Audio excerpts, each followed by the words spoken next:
Antes les decíamos sarcoma postvaccinal o vacunal, que eso ocurrió porque la primera causa que se supo de aparición de ese sarcoma era secundario a la vacuna, secundario al sitio de inoculación de la vacuna. El primero que vemos y el más frecuente es asociado a puntos de inoculación, a áreas donde se inocula la inyección, y eso frecuentemente ocurre con algunos tipos de vacuna, como por ejemplo la vacuna antirrábica o la vacuna de leucemia felina. Pero no solamente, sino que hay también otros productos que pueden producir sarcoma post-inoculación. Hay otro sarcoma, que es el sarcoma que se llama felino de etiología desconocida, y es el típico sarcoma como el que ocurre en el resto de las especies. Es un sarcoma de etiología genética, es espontáneo, aparece, crece y es habitual en los animales gerontes. Y hay un sarcoma más, que es el sarcoma viral felino o de etiología viral, que es la misma enfermedad, pero que su origen no es espontáneo, sino que es secundario a una mutación de... ¿Qué pasó? Secundario a una mutación del virus de la leucemia felina que mutó hacia el virus de sarcoma felino. Es decir, que este es un sarcoma frecuente en animales jóvenes, habitualmente es de presentación multicéntrica, no es muy frecuente, no se lo ve mucho, y siempre son animales VILEF positivos o FEL positivos. Cuando uno ve un animal con sarcomas y es muy joven, hagan serología porque muy probablemente tengan virus de leucemia positivo, y el enfoque o el tratamiento de un paciente con sarcoma viral suele tener muy mal pronóstico, suelen ser animales muy difíciles de controlar. Cuando uno les quiere dar quimioterapia, complica el cuadro viral. Cuando uno los quiere operar, se estresan y termina empeorando el cuadro viral. Así que son pacientes con escasas alternativas de tratamiento, ¿sí? Lamentablemente. El que nos vamos a dedicar fundamentalmente es el primero de aquí, que es el más frecuente, el sarcoma post-inoculación. En el año 85 que se sospecha que existe una asociación con el área vacunal, porque se los veía siempre en las zonas de aplicación, en el flanco o en el espacio de la cruz, entre las escápulas. Se documentó por primera vez en el año 91 y se asoció inicialmente al adyuvante alumínico, al adyuvante de aluminio de la vacuna antirrábica y a la vacuna de leucemia felina. Esas dos vacunas fueron claramente dos factores predisponentes y dos factores clave en el desarrollo de la enfermedad. Pero también se encontraron en aplicaciones de depósito, en penicilinas de depósito, en aplicación de microchips en los países que chipean a los animales.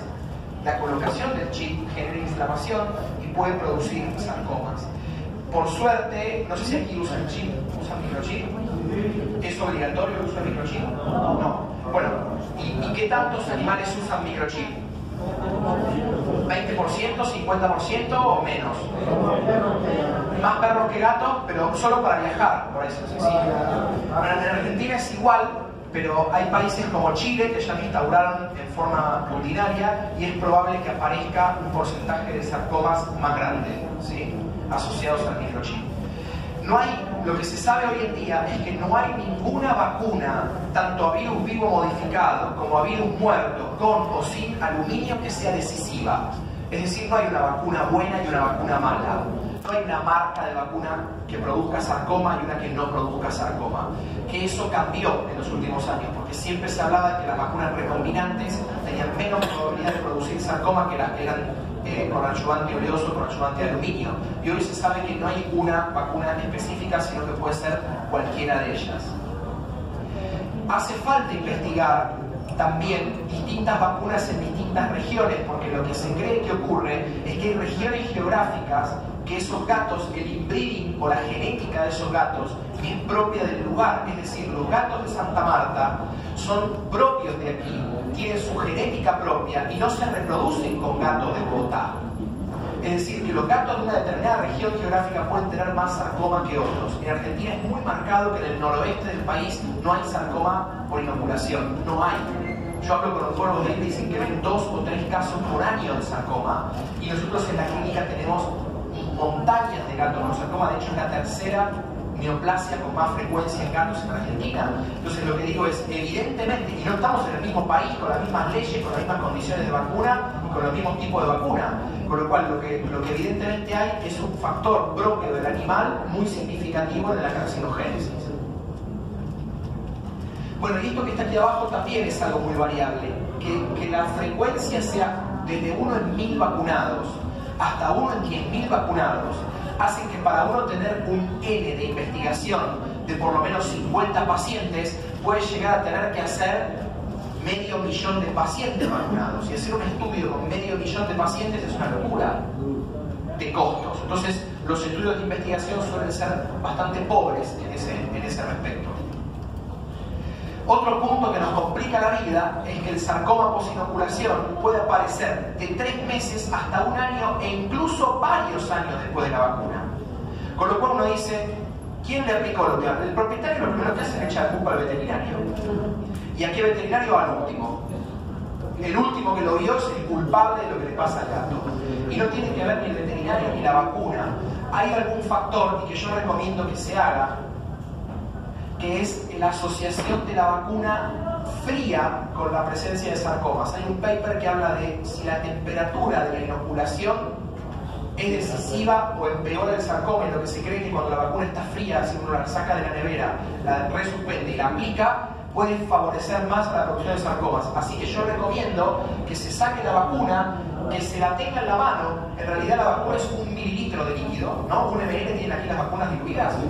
1 ml se atempera en nada, en segundos. Tienen esa vacuna, la resuspenden, la aplican y se la dan a temperatura corporal, a temperatura ambiental. Y eso no afecta la efectividad de la vacuna en absoluto, ¿sí? No hay ningún tipo de cambio con la vacuna si la aplican en el momento. Lo que no pueden hacer es guardar la vacuna fuera de la heladera, pero si uno la saca y la tempera antes de darla, sería beneficioso para la aplicación de sarcoma. Estoy hablando de un solo trabajo que prueba eso, pero es un dato a tener en cuenta y no cuesta nada hacerlo. Aquí están las bibliografías, las citas de los microchips para tener en cuenta a la hora de estar protegidos nosotros cuando el propietario le venga a colocar el chip y les pregunte, ¿hay algún problema con colocar esto o no? Bueno, existen estos reportes, pero son 2 reportes aislados. Evidentemente el microchip no es un factor claramente determinante para el desarrollo de la enfermedad. Perdón, pero ya a esta altura como que se me raya, ¿no? se me entra el coágulo. Pero sí el desarrollo de sarcoma en el microchip en la zona del microchip puede ocurrir.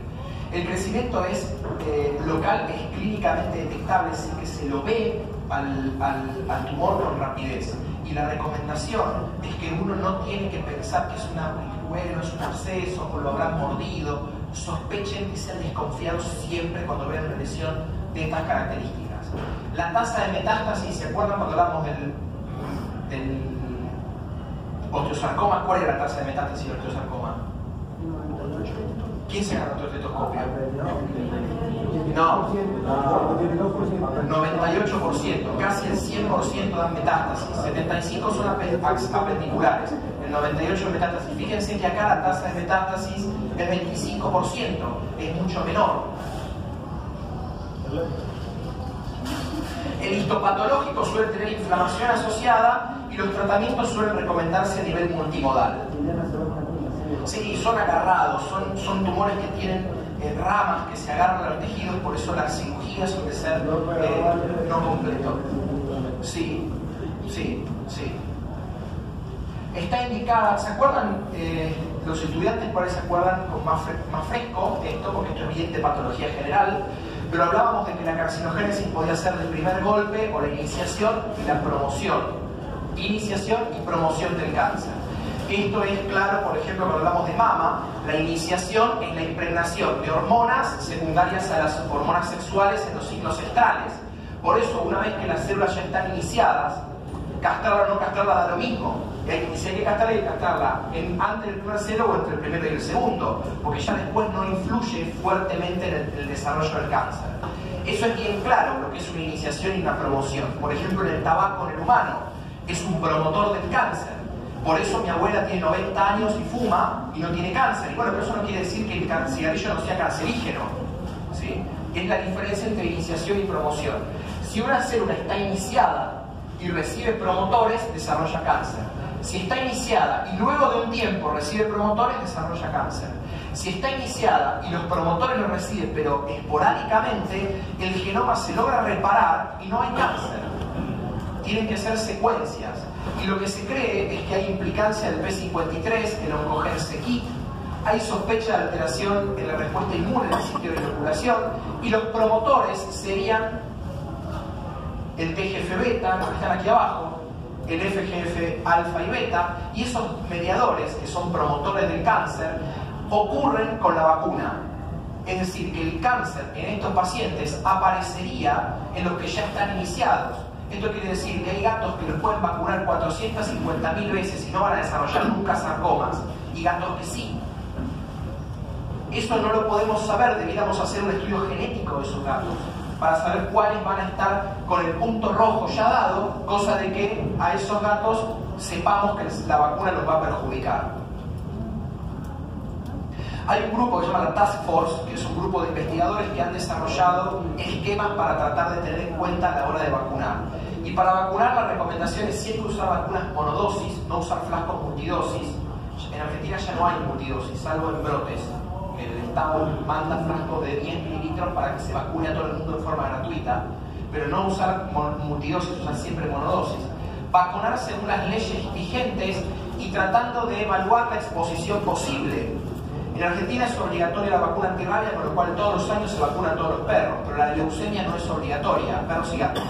Pero la leucemia no es obligatoria, con lo cual, si hay gatos que viven en un apartamento, en un piso 8, y no salen nunca a la calle, no tienen contacto con otros gatos, probablemente la vacuna del VILEF sea una vacuna para considerar de no dar a ese paciente. Si es un gato que sale del exterior, la vacuna del VILEF sea considerable aplicarla. Y si son gatos que vienen recibiendo vacunas en forma periódica, sepan que el título vacunal puede durar mucho más que un año. Entonces pueda llegar a ser necesario hacer implementación de planes sanitarios mucho más racionales que esquemáticos. Esto, por supuesto, va en contra de los intereses de los veterinarios también, porque los veterinarios vivimos muchas veces de aplicar vacunas. Pero yo no voy a hacer ningún juicio de valor sobre eso, ni sobre la industria productora de vacunas, ni nada. Yo lo que solo les voy a decir aquí es que tengamos en cuenta que el acto vacunal muchas veces está sobredimensionado y que se vacuna a los pacientes más de lo que corresponde vacunar contra leucemia, sobre todo. Y también quiero que me escuchen muy bien lo que voy a decir, porque en esto sí es un tema muy serio. Existen riesgos muy severos por hacer lo contrario, por subvacunar. Porque por subvacunar, y que de esta charla no quiero que nadie diga, Matías dijo que vacunemos cada 3-4 años, para eso ni vacunemos. No. Vacunar es la única forma que tenemos de controlar las enfermedades infectocontagiosas, dentro de las cuales hay muchas que son letales, como la rabia. Y si hay rabia, me importa 3 benines el sarcoma del gato, hay que vacunar a todos, y anuales. Entonces, esto es un tema de discusión que podemos discutir un montón de tiempo, cómo y cuánto.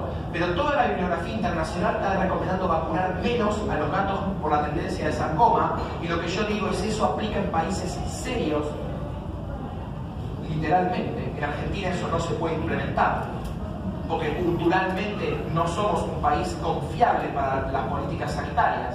Entonces, en países serios se está tendiendo a vacunar cada 3 años contra la leucemia, como Alemania, como Suiza, Bélgica.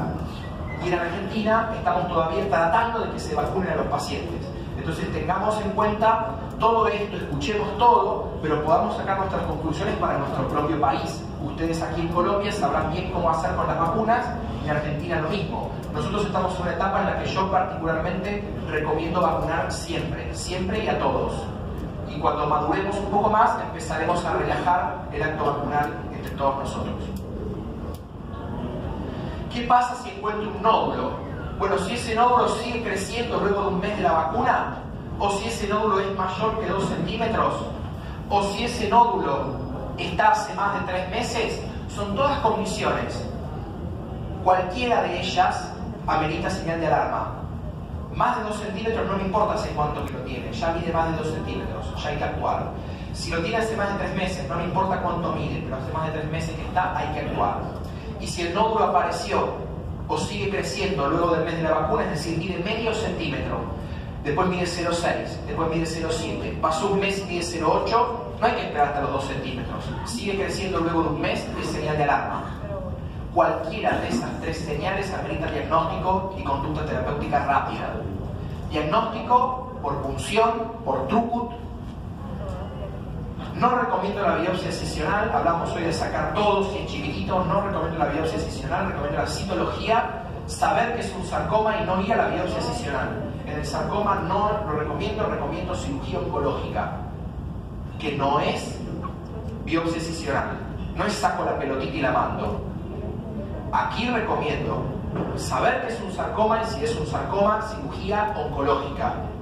Cirugía oncológica incluye 3 centímetros a 4 centímetros de cada lado en el sarcoma, plano profundo de clivaje completo, es decir, todo el plano profundo. Si se llevan costillas, se llevan costillas. Si se llevan apófisis espinosas, se las llevan. Y esa es la cirugía correcta para esto y lo que mejora la sobrevida y disminuye la recidiva de los pacientes. No hay vuelta, no hay mucha historia para esto, doctor. Punción, biopsia incisional, sacas un pedacito, un bulge. No, yo ¿saben por qué no recomiendo quitar la masa? Y yo entiendo cuál es el punto, pero yo les voy a decir por qué no recomiendo quitar la masa. Porque habitualmente quitar la masa es interpretado como curativo, como resolutivo de la patología. Y quitar la masa no tiene ningún sentido terapéutico, es pura y exclusivamente diagnóstico. En un sarcoma, quitar la masa es diagnóstico. Por ahí, si fuera un lipoma, o si fuera un papiloma, o si fuera un fibroma, no hay mucho problema con quitar la masa. Pero en un mastocitoma o en un fibrosarcoma no es terapéutico, es solo diagnóstico. Por eso ahí ya me da lo mismo que saques un pedacito o que saques todo. Lo que sí quiero es que cuando ustedes saben que es un sarcoma, cirugía oncológica. Y hay que ser muy claro con el propietario, hay que decirle, mire señora, tiene una posibilidad que es ahora. Si no, después a llorar a la iglesia. Porque cuando mira 5 o 6 centímetros, ya hay que volar medio gato. Piensen y muéstrenle, mire, mide 2 centímetros, más 3 de para arriba, más 3 para abajo, más 3 para la izquierda, más 3 para la derecha y todo el plano profundo. Le hacen una lista de cosas que hay que volar. Costilla, pared abdominal, colocar una malla de reconstrucción, un marles. No. Pensemos en que el diagnóstico precoz, y si ya tenemos esto, va a cirugía radical. ¿Se entiende? Estos 2 trabajos son trabajos que recomiendo leer. Fuertemente recomiendo leer estos 2 reviews, 2 trabajos de sarcoma muy interesantes. Pautas clave. La intervención quirúrgica es la herramienta terapéutica más adecuada. La radioterapia pre y postoperatoria mejora los intervalos libres de enfermedad. La radioterapia es la mejor herramienta de tratamiento aparte de la cirugía para hacer en estos pacientes. La neoadjuvancia, es decir, la quimio previa o la quimio después de la cirugía, tiene un valor ya menor. Fíjense, vamos de más importante a menos importante. De hecho, está ya sin negrita. Y la inmunoterapia y la electroquimioterapia, poca utilidad. O sea que cirugía, primera elección, a lo sumo con radioterapia. Si no disponen de radioterapia, ni de electroquimio, ni de quimio, y hagan buena cirugía. Este es mi consejo. Buena cirugía oncológica radical y trabajen con cirujanos que estén especializados en esta cirugía. Esta no es una cirugía para cualquiera, una cirugía que requiere mucho planeamiento, que requiere saber mucho de reconstrucción, requiere hacer colgajos, ¿sí? Requiere transposición del diafragma, hay que desinsertar el diafragma de las costillas e insertarlo más adelante. El gato está bárbaro, ustedes lo ven salir y cuando miran todo lo que se hizo no lo pueden creer. El gato está ahí mirando que todo eso que hicieron a mí, sí, pero hay que hacer una técnica quirúrgica correcta. Esto que ven aquí es un sarcoma con gato, no un gato con sarcoma.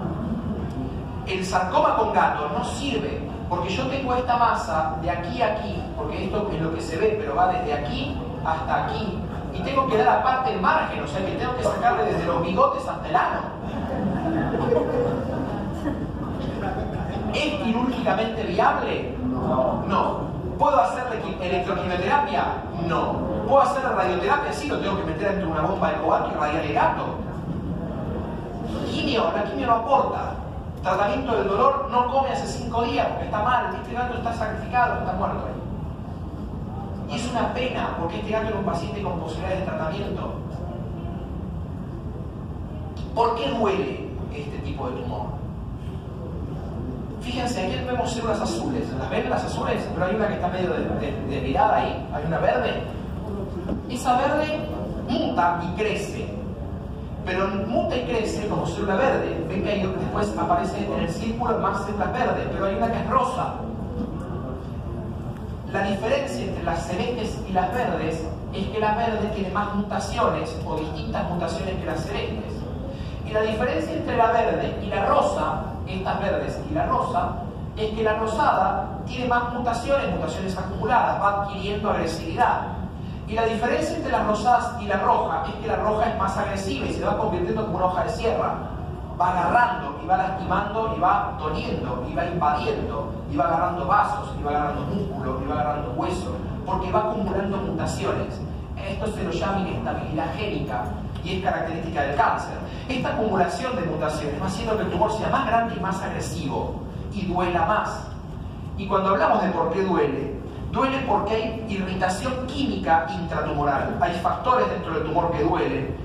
Nerval growth factor, hipoxia, histamina que inflama, interleuquina 1 y 6 que son factores que promueven la inflamación y el dolor, TNF-alfa, expresan COX-2, inflamación intra y peritumoral. Van a ver que alrededor de los tumores hay un área inflamatorio que también duele, y que hay compresión peritumoral, que el tumor crece y aplasta lo que tiene al lado, por ejemplo un nervio, y eso duele también. Entonces, cuando vemos un paciente en la terapia, vemos que hay dolor propio de la terapia, el dolor inicial, fíjense esta imagen, el dolor de la punción, el dolor de la cirugía y el dolor post-terapia, que puede ser variable. Con lo cual también hay dolor infligido por nosotros. Y la analgesia la tenemos que tener en cuenta del paciente y de la enfermedad, y también la analgesia propia del tratamiento que vayamos a hacer. Cada tratamiento tiene su protocolo de analgesia para el tratamiento. Y cuando hablamos de qué produce el tumor, hablábamos con el doctor Giovanni del TNM. En el sarcoma, el T es el 70% del dolor. La inflamación de linfonodos es muy poco el dolor que genera, y la metástasis también. Duele el T, duele la masa. Y tenemos que tratar bajo todo punto de vista de convertir este volcán en erupción con dolor en un volcán, porque no vamos a poder sacarlo, pero apagado, con menos dolor. Y ahí es donde tenemos que tratar de lograr ese protocolo. Viene este Blas con un sarcoma ahí. 4,5 por 3,2 por 2,2. Esto es un paciente con muy poca chance de resecar quirúrgicamente. 4,5 me tengo que ir a 3 centímetros para un lado, 3 para el otro. Voy a hacer una incisión ya de 10, 12 centímetros y en toda esa área volar el plano, así que seguramente me llevo el miembro, me llevo toda la pared abdominal. Cualquier cirugía que no hagan así no sirve. Vuelve a recidivar en 3, 4, 5 meses. Y tampoco sirve reoperar. Operaron 10 veces al perro y estás 10 veces igual. ¿Se acuerdan Rosita? Que les mostré la foto de la perra con el tumor en la boca, la habían operado 4 veces. Y es así. Cuando no es cirugía oncológica pasa eso. Planteo de esta estrategia: reducción de la masa con quimio y cirugía con margen amplio, y estadificar los 3 conceptos que podríamos plantear en un paciente así. Hablaba del crecimiento. Cuando arranca el dolor es menor, porque es chiquitito. ¿Duele? No, la verdad que no le duele para nada. No, minga, que no duele. Duele. Pero es un dolor menor, que a veces ni lo percibimos.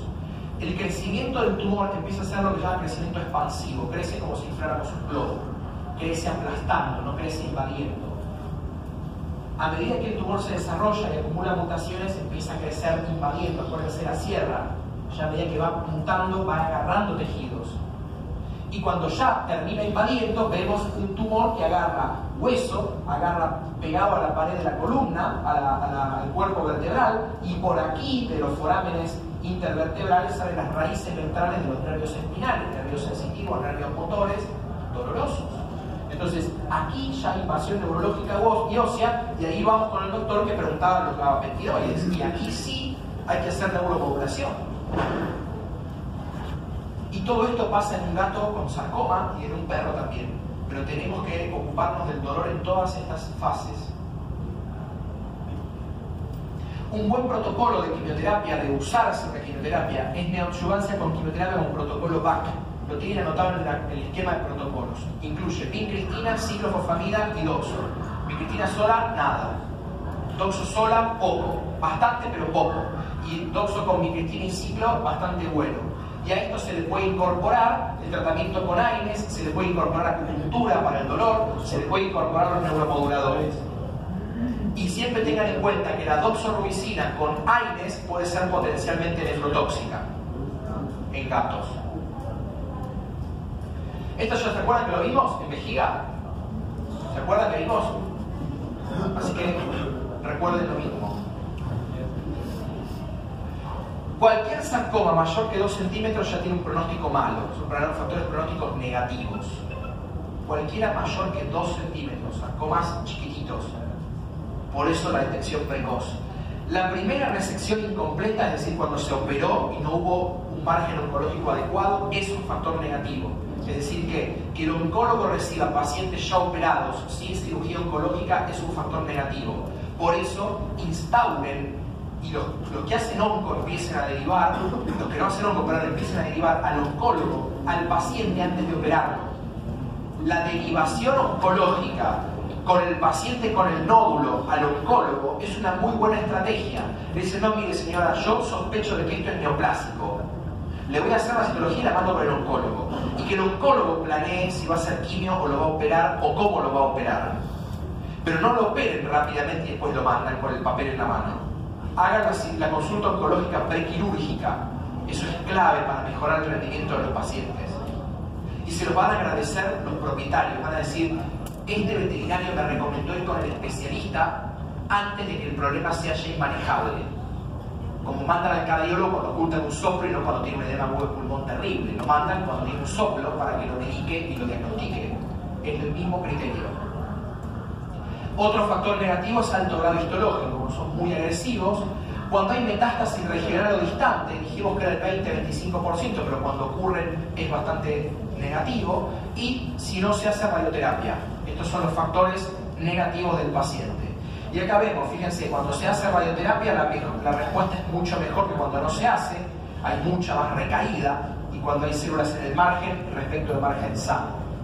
Cuando el margen está comprometido, el pronóstico es muy malo, claramente es muy malo. Esto es quimioterapia. Este es un ejemplo claro de un trabajo americano en el que prueba operarlo en veterinarias comunes, en veterinarias habituales, en clínicas pequeñas, o operar en grandes centros o grandes instituciones como universidades, en hospitales universitarios. ¿Por qué? Porque lo que ocurre en todo el mundo es que los cirujanos más especializados están en los grandes centros universitarios. Entonces lo que ven es que cuando se opera en las facultades e instituciones de referencia, la sobrevida es mejor cuando se opera en veterinarias. Esto no tiene nada en contra de las veterinarias y a favor de las instituciones. Lo que digo es que tiene que ver con la técnica quirúrgica. Cuando hay una buena técnica quirúrgica, la efectividad es más alta. Un trabajo interesante que se publicó. Pregunta. Quimio, protocolo doxo y ciclofosfamida. Se puede usar doxorubicina y ciclofosfamida. Hay una respuesta de 240 días versus 83 días. Es un trabajo que habla de una respuesta muy positiva a la quimioterapia con doxo y ciclofosfamida. Doxo liposomal también.